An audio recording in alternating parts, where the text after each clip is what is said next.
আসসালামু আলাইকুম। একটি সুন্দর গ্রামের দৃশ্য আঁকতে প্রথমে কি আঁকতে হয়? একটি সুন্দর ঘর আঁকতে হয়।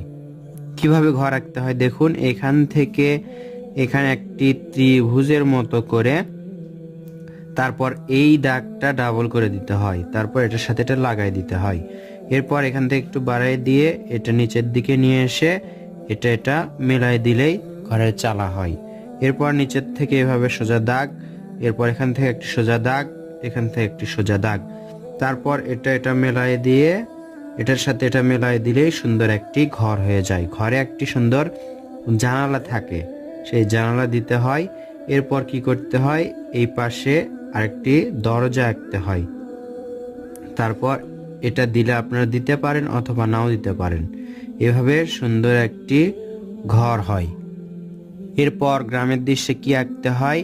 একটি সুন্দর গাছ আঁকতে হয়। গাছ আঁকতে কি, এইভাবে একটি ভিড় মতো করে নিয়ে এইভাবে নিচের দিকে নিয়ে আসব, আবার এখানে ভিড় মতো করে নিয়ে এইভাবে দেখুন নিচের দিকে নিয়ে আসব, তাহলে একটি গাছের শেপ হয়ে গেল। এখান থেকে এইভাবে সুন্দর একটি গাছের শেপ।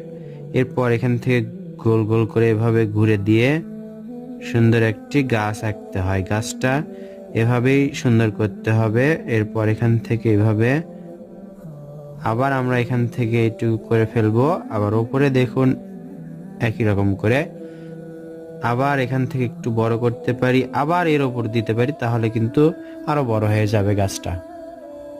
এভাবে ঘর এবং গাছ আঁকার পর ঘরের ওই পাশে আমরা এভাবে কলার পাতা দিতে পারি, অর্থাৎ পিছনে কলার গাছ।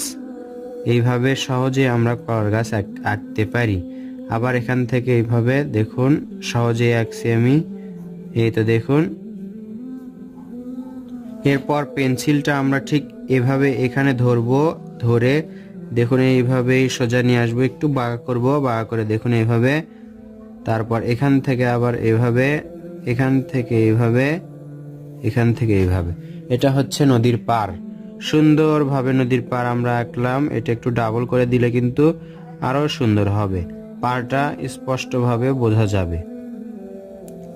নদীর পাড়ে নৌকা বাঁধা থাকবে, নৌকাটা এইভাবে আমরা আঁকবো, এখান থেকে একটা দিব, এখান থেকে একটা, এইভাবে দিয়ে এখান থেকে একটু তুলে দিব। এরপর এখান থেকে এইভাবে দিয়ে আবার এখানে তুলে দিব, আবার এখান থেকে এটুকু, তারপর এখান থেকে এইভাবে এরকম এটা মেলাই দিব। এখান থেকে এই তো সুন্দর একটি নৌকা পাড়ে বাঁধা আছে, এখান থেকে এইভাবে এখানে বাঁধা আছে একটি ছোট্ট খুঁটির সাথে। নৌকার সইয়ের ওপরে আমরা এইভাবে দাগ দিলে সইটা কিন্তু সুন্দর লাগবে। দেখুন এইভাবে মাঝেরটা হালকা গাঢ় করে দিলাম। এখনই নিচে যদি একটু ঢেউ দেই তাহলে কিন্তু আরো সুন্দর লাগবে।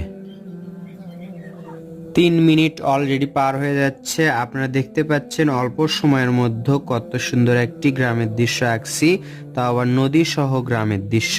এভাবে সোজা একটি দাগ দিলাম। দাগ দেওয়ার পর আমরা কি করব দেখুন, এখান থেকে বেশি আমরা কষ্ট করব না একটা ড্রয়িং করতে। এখান থেকে এইভাবে আঁকবো, আবার কি করব এখান থেকে উপর দিকে নিয়ে গিয়ে এভাবে আনবো। দুইটা হচ্ছে দূরের পাহাড়। এরপর এর মাঝে একটু যদি সূর্য দিই তাহলে কিন্তু আরো সুন্দর লাগবে গ্রামের দৃশ্য। সূর্যতে এইভাবে রশ্মি আমরা ব্যবহার করব। এইভাবে ছোট বাচ্চাদেরকে শেখাবেন, তারা এইভাবেই দিবে, তাহলে কিন্তু সূর্যটা দেখতে সুন্দর লাগবে। এই তো হয়ে গেল একটু সূর্য।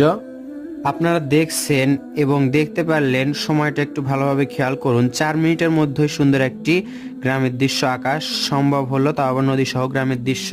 এই রকম অল্প সময়ের মধ্যে কম্পিটিশনে এরকম ড্রয়িংগুলো আঁকবেন, ছোট বাচ্চাদের আঁকানোর চেষ্টা করবেন, তাদেরকে বুঝিয়ে দিবেন, ভিডিওগুলো পুনরায় বারবার দেখাবেন, তাহলে কিন্তু তারা সহজে আঁকতে পারবে এরকম সুন্দর দৃশ্য। মাত্র 4 মিনিটের মধ্যে আঁকলাম। দেখুন কম্পিটিশনে এরকম যদি আঁকে তাহলে পুরস্কার পাওয়ার সম্ভাবনা থাকবে। অল্প সময়ের মধ্যে আঁকবে, তারপর রং করবে। ভিডিওটি কেমন লাগলো তা অবশ্যই কমেন্ট বক্সে কমেন্ট করে জানাবেন। ভালো লাগলে লাইক করবেন, শেয়ার করবেন অন্যান্য বন্ধুদের মাঝে। দেখা হবে ইনশাআল্লাহ নতুন ভিডিওতে।